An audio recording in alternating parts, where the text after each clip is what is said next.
नमस्कार, welcome to my channel. मैं हूं मनीषा। दोस्तों, आज की वीडियो बहुत ही इंटरेस्टिंग होने वाली है। आज हम बात करेंगे करवा चौथ व्रत में हमें सरगी कब खानी है। जैसे कि जो भी निर्जला व्रत किया जाता है, सुबह सवेरे ब्रह्म मुहूर्त में सरगी खाने का रिवाज होता है। अलग अलग प्रांतों में अलग अलग तरीके से व्रत मनाने की परंपरा होती है। तो यदि आपके यहाँ सरगी खाई जाती है तभी आप सरगी खाएं, वरना आप ना खाएं। अपने बड़े बुजुर्गों से ये सभी राय पहले से आपको कर लेना है। सरगी खाने का समय क्या होना चाहिए, कितने बजे से लेकर कितने बजे के अंदर हमें सरगी कर लेना है, वरना हमारा व्रत टूट भी सकता है। साथ ही सरगी में क्या क्या चीज़ें हमें ग्रहण करनी है और क्या नहीं ग्रहण करनी है। ठीक है, बहुत सारी जानकारी सरगी से संबंधित होंगी। जैसे कि जब हम पहली बार व्रत करते हैं, कोई भी नवविवाहिता जो कन्या होती है, जो बहनें हैं, उनके मायके से सरगी या फिर जो भी हमारे करवा चौथ व्रत में पूजा की सामग्रियां होती हैं वो ज़्यादातर मायके से आती हैं। और हर बार जब अगले बार आप करते हो तो आपकी सासू माँ सरगी आपको देती हैं। ये रीति रिवाज होता है।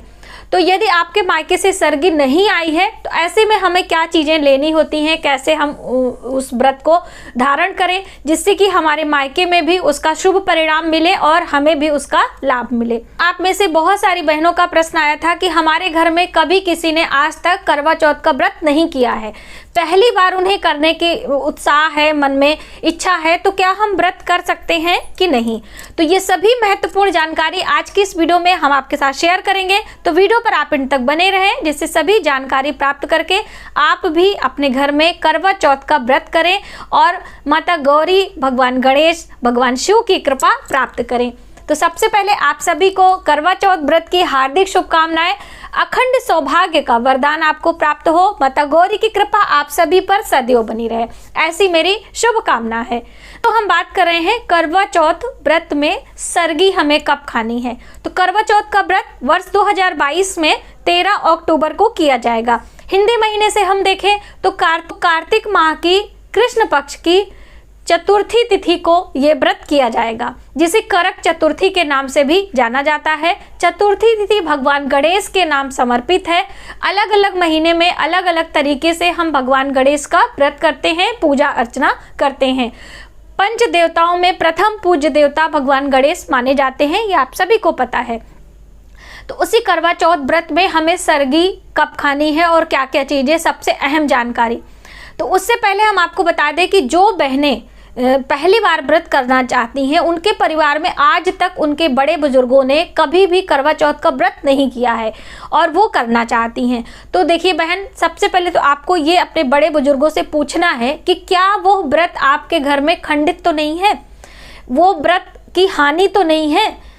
कहने का अर्थ है कि कभी कभी क्या होता है कि किसी बड़े त्यौहार पे या किसी भी त्यौहार पे किसी बड़े बुजुर्ग का देहावसान हो जाता है, किसी भी घर के परिवार का, तो वो व्रत अमान्य हो जाता है। और ऐसी भी मान्यता है कि यदि आपके घर गौ माता है, यानी कि आपने गाय पाली है, उसको भी यदि उस दिन बछड़ा हो जाता है तो भी वो व्रत हमारे लिए शुभ बन जाता है। तो इस तरह से आप अपने बड़े बुजुर्गों से पहले पूछ लें। यदि वो व्रत खंडित नहीं है, वो व्रत आपके घर में हानि नहीं है उसकी, तो आप उठा सकते हैं। ऐसा कुछ भी नहीं है कि पहली बार आप देखिए, पहले के समय में जो हमारे बड़े बुजुर्ग थे उनके पर बहुत सारी जिम्मेदारियां होती थी।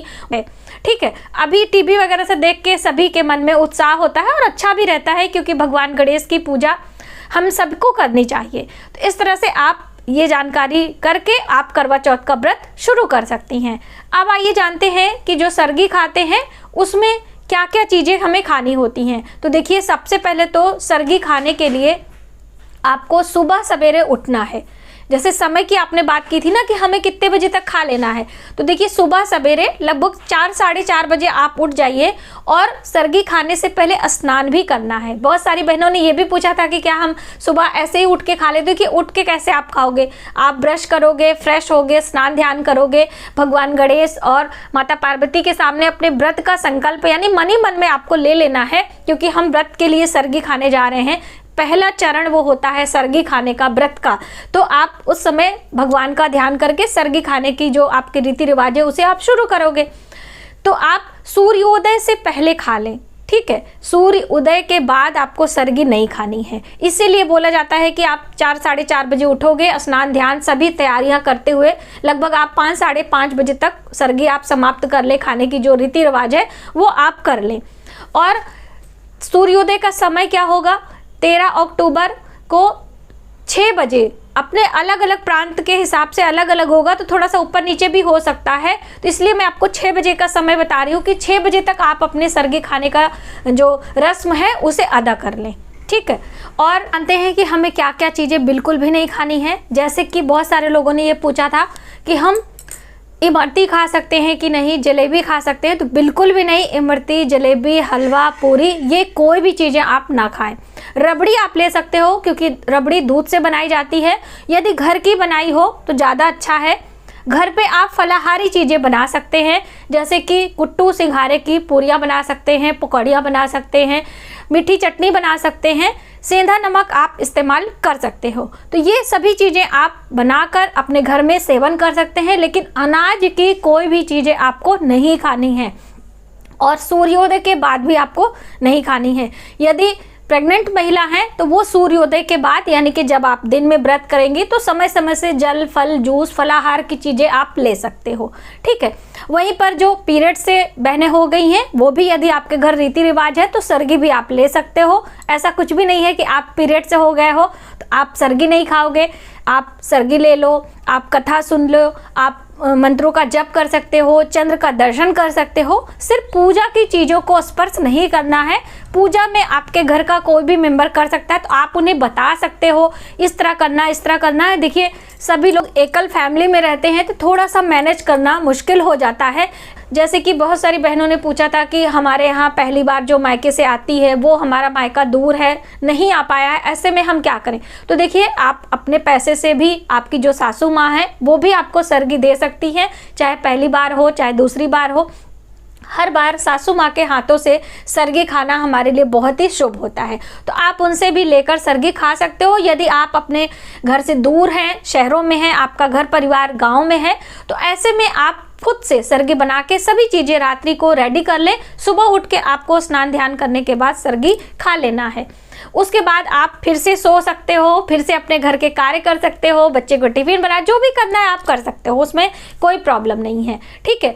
और पूजा, कई लोगों ने पूछा था कि क्या पूजा हम कितनी बार करें। तो देखिए, एक बार स्नान करने के बाद जब आप फिर से सारे काम करेंगे तो आपको भगवान शिव और माता पार्वती की सूक्ष्म तरीके से पूजा कर लेनी है। संध्या के समय विधिवत तरीके से चौकी लगाकर तारों की छांव में पूजन करने की बात कही गई है। तो यदि आपके यहाँ स्थान है तो आप वहाँ पर कर लें, बालकनी में कर लें। यदि ऐसा नहीं है तो आप कमरे में भी पूजा कर सकते हो। फिर जब चंद्र का उदय होगा तो वहाँ पे छत पे आप जाके चंद्र का दर्शन करके आप उन्हें जल दे दीजिए, फिर अपने पति का पूजन कर लीजिए, अपनी सासू माँ को बायना दे दीजिए। बायने से बात याद आई कि बायने के लिए मैंने स्पेशली आपको वीडियो दी है, तो आप वो वीडियो ज़रूर देखें। और बहुत सारी बहनें चाय पीना चाहती हैं क्योंकि उनका सिर दर्द होता है, तो बोल रही थी क्या हम चाय पी सकते हैं। तो बिल्कुल आप चाय पी सकते हो। आप ड्राई फ्रूट्स ले लो, उसे ले सकते हो, या फिर आप रेडीमेड ड्राई फ्रूट्स के लड्डू आते हैं मार्केट में, उसे आप ले सकते हो। नट्स लड्डू जो होते हैं बहुत ही हेल्दी होते हैं और टेस्टी भी होते हैं, तो आप उसे खा सकते हो। एक गिलास दूध पी सकते हो। जो हमारी गर्भवती बहनें हैं उन्हें अपने शिशु का ध्यान रखना है, तो वो भी अच्छे से डाइट ले लें, फ्रूट्स खा लें, आप जूस पी लें, दूध पी लें, जो भी आपको खाना पीना है आप खा सकते हो। जूस की इसलिए कि सुबह सवेरे थोड़ा सा मौसम ठंड का हो जाता है, इस समय मौसम में बदलाव भी है, तो स्वास्थ्य का भी थोड़ा सा ध्यान रखना है, वरना आपको सर्दी खांसी भी हो सकती है। तो इन सभी बातों का ध्यान रखते हुए आप ले सकते हो। देखिए, आप इसमें सिंघाड़े के आटे का हलवा भी बना सकते हो। पहले से आप एक दिन बना के रख लो। कोई मीठी चटनी हो टमाटर की, आप शक्कर डाल के आप बना लो, या फिर आप जो फलाहार की पकौड़ियाँ होती हैं कुट्टू सिंघाड़े के आटे की, वो भी आप बना के रख सकते हो। इस तरह से फलाहार की चीज़ें आप कुछ भी खा सकते हो। यदि आप खा सकते हो तो आप खा लीजिए। इस तरह से आप सुबह सवेरे सूर्योदय के पहले तक आप सभी चीज़ें खा पी के भगवान को प्रणाम करके अपने व्रत की शुरुआत कर सकते हैं। आज की वीडियो में बस इतना ही। यदि हमारी जानकारी आपको थोड़ी सी भी हेल्पफुल लगे तो प्लीज़ हमारी वीडियो को लाइक करें, शेयर करें, आने वाले वीडियो के लिए सब्सक्राइब कर लें, जिससे सभी वीडियो अलग अलग जो भी मैं आपको टॉपिक पे देने वाली है वो आपको मिल सके। मिलते हैं एक नई जानकारी के साथ नए वीडियो में। तब तक आप अपना ख्याल रखें। जय माता दी।